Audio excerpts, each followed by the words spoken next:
Olá, aqui quem fala é o compadre Marcos. Hoje eu vou apresentar para você um tema. Primeira vez que eu apresento esse tema na minha vida. Peraí, já que eu vou me apresentar melhor, você deve estar estranhando meu nome, sabe? Acho que não. Eu vou falar para vocês aqui um tema sobre melhoramento genético, tá bom? Animal. O tema que eu vou apresentar hoje é marcadores moleculares e seleção assistida por marcadores. Então, eu sou Marcos Vinícius, essa é uma forma de avaliação na disciplina de melhoramento genético animal. Eu sou estudante de medicina veterinária na Universidade de Brasília. E vamos lá, né? Essa apresentação aqui.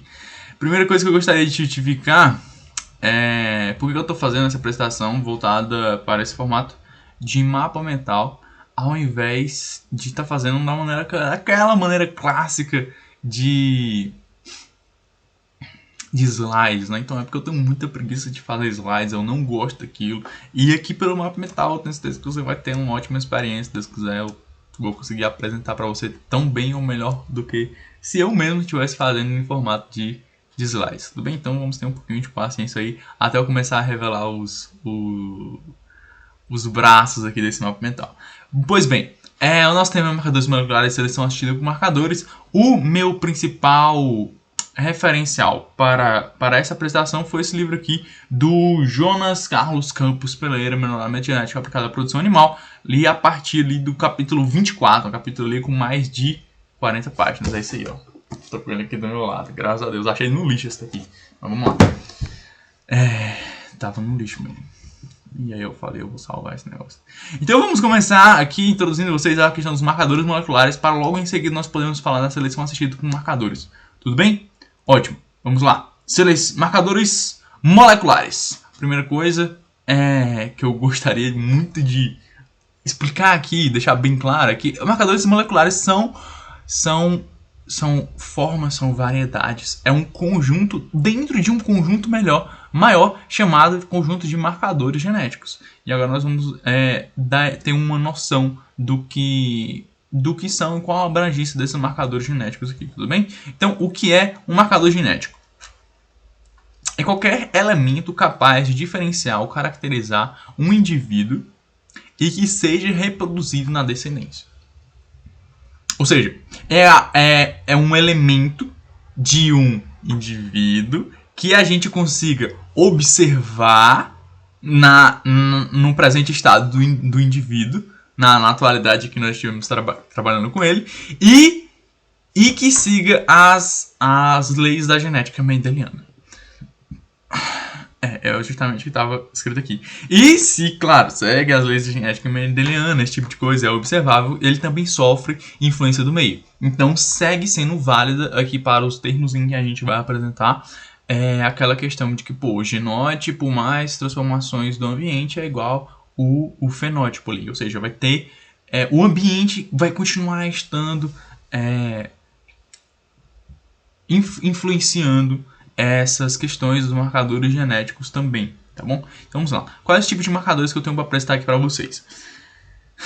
Dois principais: marcadores morfológicos e marcadores moleculares, que é o que nós queremos aqui, chegar nos marcadores moleculares. Mas antes deles vieram os marcadores morfológicos. Vou dar alguns exemplos. Eu tenho um aqui que eu tentei classificar esses marcadores morfológicos. Eu falei, cara, eu acho que faz muito sentido chamar um de macro e o outro de micro. Então, um marcador morfológico que eu chamei de macro foi os marcadores a partir da observação do número de escamas de um lagarto, por exemplo, das cores de flores da mesma espécie, por exemplo, ou mesmo até um empenamento tardio das aves fêmeas. Ou seja, são marcadores assim, morfológicos e que você consegue ver na questão macro. Você consegue ir lá no lagarto, contar as cores de um lagarto, pegar um outro lagarto também, contar as cores dele, contar as escamas dele e também ver que eles têm alguma diferença além desse número de escamas, mas você vai estar marcando essa questão morfológica do número de escamas. Da mesma maneira com as flores, da mesma maneira com as aves. Aqui, dependendo do empenamento, você vai definir elas como macho ou fêmea, tá bom?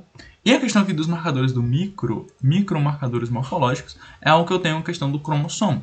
Você pode pegar um conjunto de cromossomos, você vai analisar a morfologia deles, mas você vai ter que fazer isso por meio de um microscópio Não dá para fazer isso a olho nu, não é verdade? E agora o que a gente realmente importa aqui, os marcadores moleculares. E assim, eu vou tentar falar... Vou tentar dar algumas especificidades sobre eles também. Basicamente, a gente vai ter dois marcadores moleculares. Os proteicos e os genômicos, tá bom? Então, veja bem. Comecei falando aqui sobre... eu vou explicar para vocês sobre marcadores genéticos. E dentro dos marcadores genéticos tem os morfológicos e os moleculares. E desses moleculares tem os genômicos. Em contraste aos genéticos, que é um maior. E tem os proteicos. Maravilha? Então, dos proteicos, a gente vai ter a análise de enzimas, basicamente, que aí a gente vai pegar um conjunto de enzimas que são muito parecidas umas com as outras, são as isoenzimas, e a gente vai analisar esses marcadores por meio da eletroforese, tá bom? Com relação aos genômicos, aqui tem até uma notinha, que tem mais estabilidade do que as proteínas, e essa é justamente a vantagem atual da gente trabalhar com eles, a gente pode começar pela análise tanto de DNA quanto de RNA. Ambos vão ser mais estáveis do que as proteínas, mais resistentes a altas temperaturas, a variação de temperaturas, esse tipo de coisa, tal como a gente vai ver mais adiante alguns marcadores que influenciam nisso. Então, do DNA, a gente vai ter duas regiões dele para a gente estudar, para a gente explorar esse tipo de coisa, que é o gene e o intergene, tá certo? No gene, a gente vai ter DNA nuclear, DNA de organelas, tais como a mitocôndria, e no intergene, a gente vai ter um DNA não codificador. Então, a gente também vai ter introns aí, né? Então, ou seja, para essa parte aqui do estudo do DNA dos intergenes como marcadores genéticos, é necessário realmente ter uma pesquisa muito específica voltada para isso aqui para conseguir achar alguma coisa no meio disso. Mas a maioria delas está voltada nesse DNA aqui lá do núcleo mesmo. Maravilha? Então o que a gente tem aqui para falar sobre marcadores genéticos na questão da especificidade? Da nossa disciplina de melhoramento genético animal, a gente vai tentar utilizá-los para estudar as populações, né, com o objetivo da disciplina, e marcar características polimórficas no DNA. Além de ser polimórficos, é importante que eles tenham uma natureza codominante e um maior polimorfismo e maior resistência ao processo de estudo. Ou seja, além de ser de natureza polimórfica, a gente vai, dentre elas, tentar pegar as que são de maiores polimorfismo para conseguir estudar de uma maneira diferenciada, certo? E aqui na natureza codominante, por que isso? Porque ela é a que diferencia heterozigotos de homozigotos. E aí, novamente, se você for trabalhar com homozigotos, vai ter que ter uma pergunta muito específica dentro do trabalho. E se eu for trabalhar com heterozigotos, aí a gente vai estar trabalhando realmente com essa medida da variedade genética, que é basicamente os estudos que a gente faz aqui no melhoramento genético animal, né? Maravilha. Ou seja, o que eu posso citar aqui sobre características polimórficas do DNA? Ora, vamos tomar como exemplo a questão das características dos seres humanos, que tem a esclera do olho é branca, né? Enquanto que a íris varia de cor nas diferentes pessoas. Então, o branco é branco para todo mundo, ou seja, não é polimórfico. E a íris, que varia de cor, ela tem uma característica polimórfica. Ou seja, se o olho é o olho dessa maneira, tem algum gene que manda codificar o olho dessa maneira. Tem algum gene que manda codificar a esclera de todo mundo como branca, sendo a esclera branca. Só que tem outra parte do gene que manda, que possivelmente está na mesma região para as diferentes pessoas, mas que está mandando variedade diferente para diferentes pessoas, está mandando fabricar cores de olho de maneira diferente. Então isso é o que a gente pode dar aqui como exemplo dessas características polimórficas, maravilha? O principal objetivo do nosso estudo com tudo isso vai ser o principal objeto do nosso estudo. Quando a gente fala de genes e tal, a gente vai estar com um objeto que a gente vai chamar ele carinhosamente de QTL, que é o significado é Quantitative Trait Loss, ou loss de características quantitativas. Esse que é o bicho que a gente vai ter que procurar, que a gente vai desenvolver toda técnicas ao redor do que a gente já tinha de ciência de genética para procurar isso aqui. E já, quando a gente for pro outro lado do mapa mental, isso aqui vai fazer total sentido para vocês. Maravilha? Então, Quantitative Trade Loss, a gente vai ter processo de identificação e ainda assim a gente tem os desafios com ele, tá certo? A identificação dele é o seguinte. Aqui eu vou falar duas coisas, sendo a mesma coisa, mas eu vou falar de maneira diferente, e associando as duas maneiras a gente pode gerar uma ideia para conseguir entender melhor o que são esses QTLs. Beleza? Olha só, o QTL ele marca um intervalo de um loss que estatisticamente é o intervalo relacionado às alterações que são objeto da pesquisa. Então, voltando aqui pro exemplo que eu dei sobre característica polimórfica, né? Se eu for procurar aquela partezinha do gene que condiz a variação da cor da íris nas diferentes pessoas, essa parte que eu for procurar, eu vou chamar ela de loss, porque é tipo assim, provável que ela vai estar. Loss é um local é um provável local dentro do cromossomo, enfim.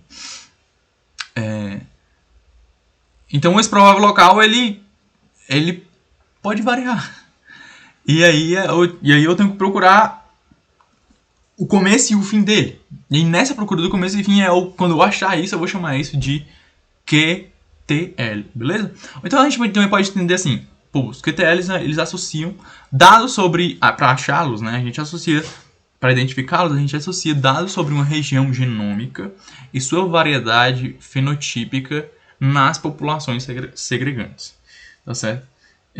Ou seja, a gente pega como é que ele se expressa aqui, a variedade fenotípica, que é justamente o exemplo que eu estou dando, numa população delimitada, e a gente vai tentar fazer associações sobre as informações que a gente já tem daquela região ali, para a gente conseguir pegar essa questão biológica e conseguir analisar ela de maneira também estatística, de maneira a conseguir identificar esses loss, esses locais de características que vão expressar, vão ser expressas geneticamente dentro do indivíduo, beleza? O que a gente tem de desafio com isso aqui?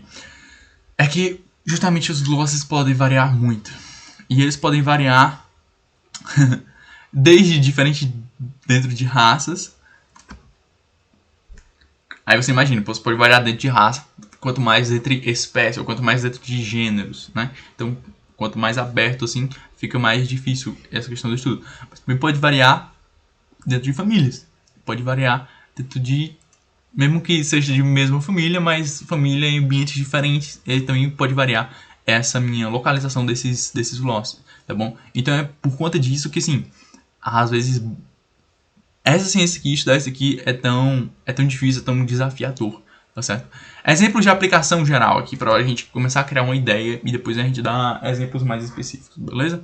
Olha só, foi com isso aqui, foi com os estudos disso aqui, desses marcadores genéticos e afins, que a gente conseguiu realizar, a gente contra a humanidade, conseguiu realizar o projeto de genoma humano, tá certo? Que foi o principal objetivo de projeto de genoma humano como projeto foi localizar os locos responsáveis pelas enfermidades humanas, né? Que é o que, assim, uma das maiores dores a ser enfrentadas pela humanidade, digamos assim. Enquanto que depois do projeto de genoma humano, já começando ali, estava finalizando o projeto de genoma humano, já foram começando estudos de projetos de genoma dos animais e tudo mais. Os animais estão próximos a nós, de cães, de bovinos, tá certo? Localizando nesses animais não simplesmente características por as enfermidades, mas localizando locos de fenótipos que sejam economicamente importantes, ou seja, que tinha muitas pessoas interessadas naquilo ali para explorar comercialmente, assim, se a gente for falar de animais de produção, para, claro, aumentar o fornecimento de proteína para a população, não é verdade? E dentre as outras áreas gerais da biologia, a gente também teve a aplicação desses estudos de QTL para buscar respostas aos processos evolutivos. E isso também é muito interessante. Então, em um estudo de uma característica aqui, de uma busca de uma característica dentro dos nossos genes, a gente está procurando enfermidades, a gente está procurando melhora econômica, e a gente está procurando um entendimento para grandes respostas, para grandes perguntas das ciências da vida, tá certo? Com relação aos métodos de marcação, isso aqui poderia fazer uma aula de história só sobre o desenvolvimento desses métodos de marcação, mas o que eu vou apresentar para vocês era basicamente isso aqui, tá bom? Olha só, um dos primeiros e mais famosos métodos de marcação dos marcadores moleculares que nós temos é justamente o RFLP. Melhor nem falar esse nome todo aqui, né? A questão aqui é o seguinte: ele continua sendo assim, muito utilizado até hoje, foi muito utilizado, e ele era um método assim, que era feito por quimiofluorescência, né? Então, colocava lá alguma região marcadora junto com os genes, e aí quando ele conseguia se ligar, vinha outro e se ligava em cima dele, e aí emitia uma luzinha de fluorescência ali, né? Uma coisa dessa maneira. Aí tem esse SCAR, também foi bastante utilizado. Tem Simple Sequence Repeats, que é uma série de repetição em tandem, esse tipo de coisa. E aí, depois desse histórico, digamos assim, a gente chegou em um método de marcação revolucionário. Você já deve estar pensando sobre ele, que é o PCR, tá certo? PCR, descoberto por Kary Mullis em 1983. Tem história contada sobre ele que fala assim: Kary Mullis estava dirigindo seu carro quando teve a ideia sobre a PCR. Eu achei, caramba, que viagem isso aqui, muito estranho. Mas muito obrigado, Kary Mullis, pela sua contribuição. Então, o PCR é a nossa Polymerase Chain Reaction, reação de cadeia da polimerase, né? Vai ter o objetivo de duplicar regiões específicas de DNA de maneira exponencial. Como é que funciona isso aqui? Funciona em ciclos, e aí, por conta dessa característica exponencial, em que a gente vai ter 2 elevado a n, e n vai ser o número de ciclos que a gente vai trabalhando aqui com o DNA, então a gente consegue duplicar isso muito rápido, e duplicando a gente vai ter muita quantidade de uma determinada de uma região determinada do DNA, que geralmente a gente quer buscar aquele QTRL, né? QTL. E aí, tendo muito disso, a gente consegue analisar. Então, com 10 ciclos, eu já vou ter, assim, 1024 cópias da região que eu tô querendo, né? Com 30 ciclos, eu vou ter um valor muito mais absurdo. Um valor que ultrapassa aí 1 bilhão de cópias, tá certo? Maravilha. O que a gente tem aqui? Depois da PCR, até mesmo já existia antes dela algumas coisas aqui, só que com ela foi muito mais adaptado. Eu tive o Randall Amplified Polymorphic DNA, que hoje é pouco útil assim para os animais, que já tem um mapa genômico bem enriquecido. Enquanto a gente tem aqui a questão dos microsatélites de DNA também, que hoje em dia o uso deles está bastante disponível. E esses microsatélites são basicamente sequências de 300 a 500 pares de bases com repetições lado a lado de 1 a 6 nucleotídeos. Então a gente pega esse padrão aqui e vai procurar esses QTLs. Na verdade, tem também o SSCP, parece o nome de órgão público. Caracteriza hoje heterozigotos e variação em DEL, variação de inserção e de deleção. Enquanto que a gente tem outras aqui que são utilizados para alguns outros objetivos diversos, que é os estudos das marcações por microsatélite, do AFLP, do DAM e do VNTR, tá bom? E aí são outras coisas também bastante complexas, assim, não daria tempo pra gente falar sobre tudo isso aqui. Então, o que eu tinha para vocês de apresentação básica sobre marcadores moleculares era isso. Agora vamos falar sobre esses marcadores moleculares aplicados à seleção. Tá bom? Então vamos falar agora sobre a seleção assistida por marcadores moleculares. Rapidinho aqui para nós. Bora lá. Eu tenho esses tópicos aqui para apresentar para vocês. Então o objetivo dessa área aqui, dessa área que eu vou mostrar para vocês, é justamente a seleção e a reprodução das características econômicas desejáveis. Tá bom? Desejáveis nos animais, as populações que nós estivermos estudando, que são basicamente aquelas populações já definidas pela ciência de melhoramento genético animal, que a gente vem trabalhando há muito tempo, mas que também não são delimitadas a somente elas. Podem ser abrangidas para outras espécies que venham a ter aí interesse em algum projeto grande que a gente vai que a gente também vai assim, começar a compor o mapa genômico dessa espécie e tal. E já tem muito trabalho sobre isso, e já tem muito trabalho sobre isso sendo disponibilizado em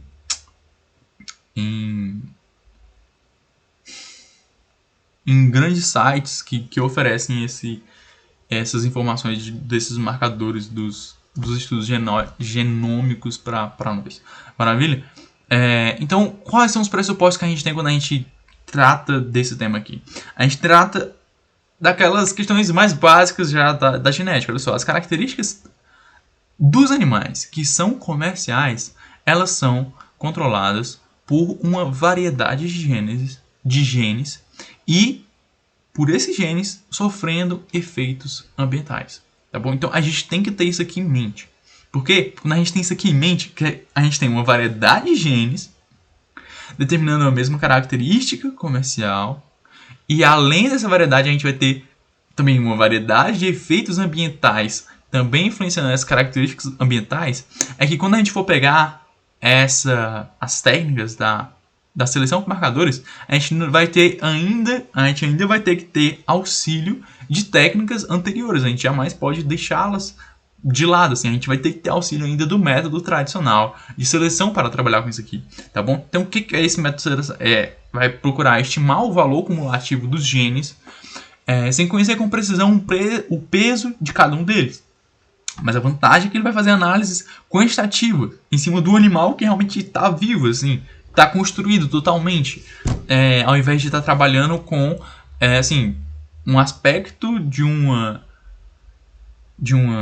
tese ou hipótese que já foi definida assim de maneira estatística, não é verdade? Beleza. Então o que nós temos mais aqui?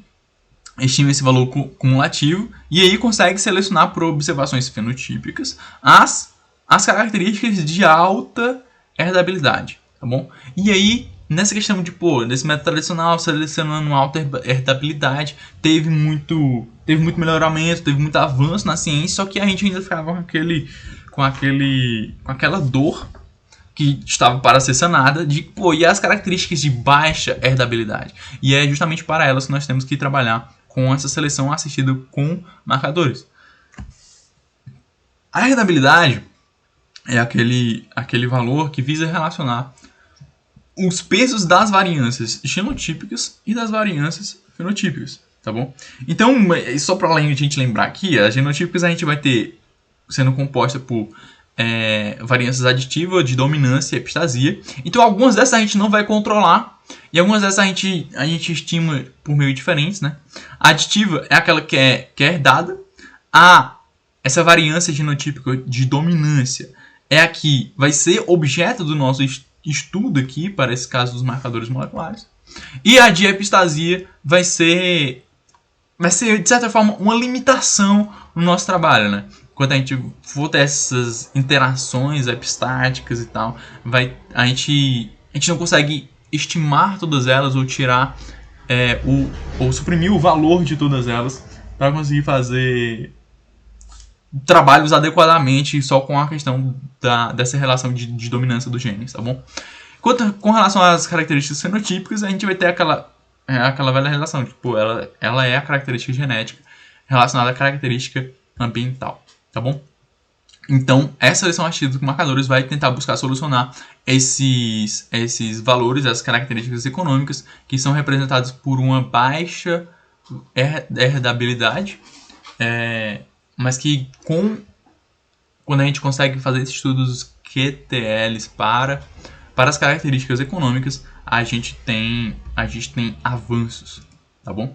Então aqui, novamente, essa seleção assistida com marcadores em inglês a gente vai chamar de MAS, tá bom? Que é um Marker Assisted Selection. E até agora eu falei o quê? Eu falei assim, o objetivo dele, o pressuposto dele, já falei que assim, a gente vai continuar precisando do auxílio do método tradicional e a questão da herdabilidade. Mas sendo mais específico, essa seleção assistida por marcadores, a gente vai buscar possíveis valores práticos das informações e também vou apresentar para vocês aqui a utilidade molecular dessas marcações, tá bom? Ou seja, aqui eu vou apresentar de maneira mais geral e logo mais aí à frente eu vou apresentar de maneira bem mais específica os avanços que já foram feitos nessa área por conta desse tipo de marcadores. Então, os possíveis valores práticos das informações, ou seja, de maneira geral, a gente teve que falar o quê? Que auxilia na busca de fatores de baixa herdabilidade, como a gente estava explicando anteriormente, sem ignorar o valor dos demais métodos. E aí, quase infinidade assim, de utilidades práticas que essa busca de fatores por baixa herdabilidade pode nos dar, tá bom? Além disso, a gente vai ter, de maneira geral, a gente pode assim, classificar os animais por meio do sexo que ele tem. Por meio do sexo que ele tem, a gente vai classificar características de interesse nele, por conta desses marcadores. A gente pode auxiliar na secreção precoce também, trabalhando com isso aqui. E também a gente pode conseguir dados, prover, né? Tá escrito errado aqui. A gente pode prover dados que dispensam a questão do sacrifício animal. Como utilidade de marcação molecular, porque isso aqui a gente, seleção precoce, sacrifício animal, a gente tá falando de animais vivos, já prontos e tal, essa questão toda. Agora, quando a gente vai trabalhando com bancada, aquela coisinha pequenininha, a gente vai ter essa utilidade molecular que basicamente vai distinguir o gene a ser introduzido em determinada população e auxilia, também pode, outra possibilidade, é auxiliar um genótipo que já existe. Auxiliar a favor, selecioná-lo a favor ou contra ele, tá certo? Então, a gente vai ter aqui também a questão da definição dos genes candidatos, tá bom? Então, eu vou precisar definir, os QTLs que eu vou buscar, que no final significam os genes que eu vou buscar, tá certo? E essa busca aqui de genes candidatos vai ser com base justamente nesses grandes bancos de dados, tal como aqueles criados pelos projetos Genomas. Maravilha? Então, eu preciso que esses genes candidatos sejam clonáveis, sejam sequenciáveis, que já tem acontecido isso com eles, claro, para que a gente tenha uma maior facilidade na obtenção dos primers, e com os primers a gente consegue trabalhar a gente consegue trabalhar esses genes na PCR, e também é necessário que esses genes já tenham uma função biológica conhecida. E aí para o quê? Porque conhecendo a função biológica a gente os relaciona ao polimorfismo, na é verdade? E assim a gente vai ter esse potencial de gerar técnicas de genotipagem em larga escala. Por exemplo, o teste rápido de Covid-19. Tá bom? Então a gente estava procurando esse tipo de vírus, dentre a variedade de vírus que existe, por conta dessa habilidade rápida do PCR de conseguir buscar os genes disso aqui. A gente tinha esses testes rápidos falando, você tá com Covid e você não tá com Covid. Beleza? Genes candidatos associados ao melhoramento animal. Genes candidatos de bovino de leite. Eu trouxe alguns exemplos aqui, também foram tragos pelo livro de melhoramento genético. A gente tem, pra gente ter um objeto fixo na nossa cabeça sobre, assim, afinal, como é que funciona isso, né? Então, de bovino de leite, a gente achou genes candidatos relacionados ao aumento do volume do leite. Então, lá nos cromossomos 6 e 20, a gente conseguiu, por meio do uso de todas essas técnicas, assim, a gente consegue aumentar o volume do leite. E nesse caso, não era aumentado, se a gente for mexer só nessas duas partes desses cromossomos aqui, buscar dentro desses cromossomos os QTLs deles, e aí ir lá mexer, selecionar esse tipo de coisa, a gente vai ter o aumento do volume do leite, mas não necessariamente vai ter o aumento do volume dos sólidos desse leite.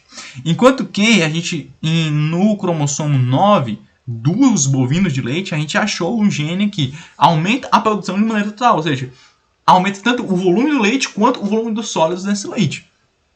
E lá nos cromossomos 1 e 10, a gente achou QTLs que a gente, assim, ciência, sabe, comunidade científica, achou genes que conseguem realmente aumentar a quantidade de sólidos no leite, proteína e gordura. E aí, imagina a potencialidade disso aqui se a gente consegue associar todos todas essas vantagens aqui, né, em um mesmo bovino. E aí também teve alguns outros avanços nessa área de estudos buscando a caseína, beta-lactoglobulina, melhorando aí o ganho de peso de alguns bovinos, melhorando aí a questão com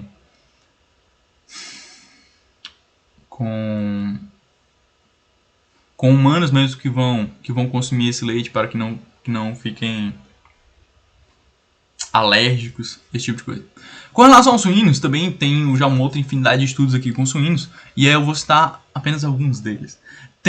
A gente encontrou características por meio de todos esses métodos marcadores celulares, como modificar a taxa de ovulação deles, por meio aqui do que foi achado nos cromossomos 8, 4, 13 e 15.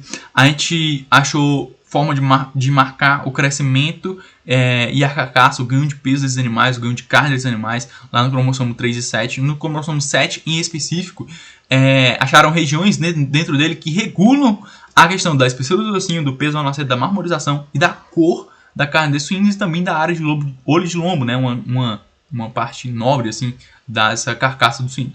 Com relação ainda aos suínos, a gente conseguiu achar marcadores para o gene alotano e assim resolver problemas da morte de suínos por estresse, esse tipo de coisa. E hoje a gente tem linhagens de Landrace que são totalmente livres do gene alotano, sem perder as suas características comerciais econômicas.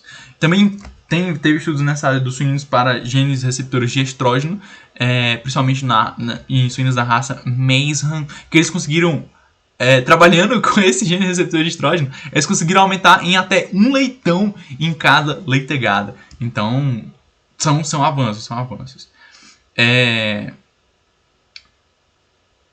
E no mais, para os outros animais, de maneira geral, a gente tem buscado identificar também aí animais que têm genes que delimitam doenças genéticas, e aí se a gente conseguir identificar isso, a gente consegue ou suprimir, não deixar que esses animais se reproduzam, ou se eles são assim, já de alto valor, por algum motivo, a gente vai conseguir dar uma melhor atenção para eles, na verdade. E aqui, para terminar, eu gostaria de ser sincero com todos vocês, depois de tudo que eu já apresentei, né, depois de todo esse mapa mental gigante, eu gostaria de ser sincero e falar assim, olha, o que eu não falei aqui para vocês, e que vocês podem procurar depois, tentar estudar melhor, esse tipo de coisa, que são características também totalmente necessárias para a questão dessa aplicação da seleção assistida por marcadores, é o seguinte: tópicos não abordados. Questão da construção de famílias segregantes para o estudo dessa ligação de marcadores do QTLs, que é uma seleção, assim, é uma questão de pesquisa muito grande. A questão da introgressão de genes e da gente construir linhagens endogâmicas e cruzamentos divergentes, tá? Também. E também a questão do mapeamento das populações exogâmicas, né, das linhagens comerciais que a gente vai ter aí para trabalhar com tudo isso. Maravilha! Era isso que eu tinha para falar com vocês hoje. Eu agradeço a sua paciência se você chegou até aqui e até a próxima. Um grande abraço.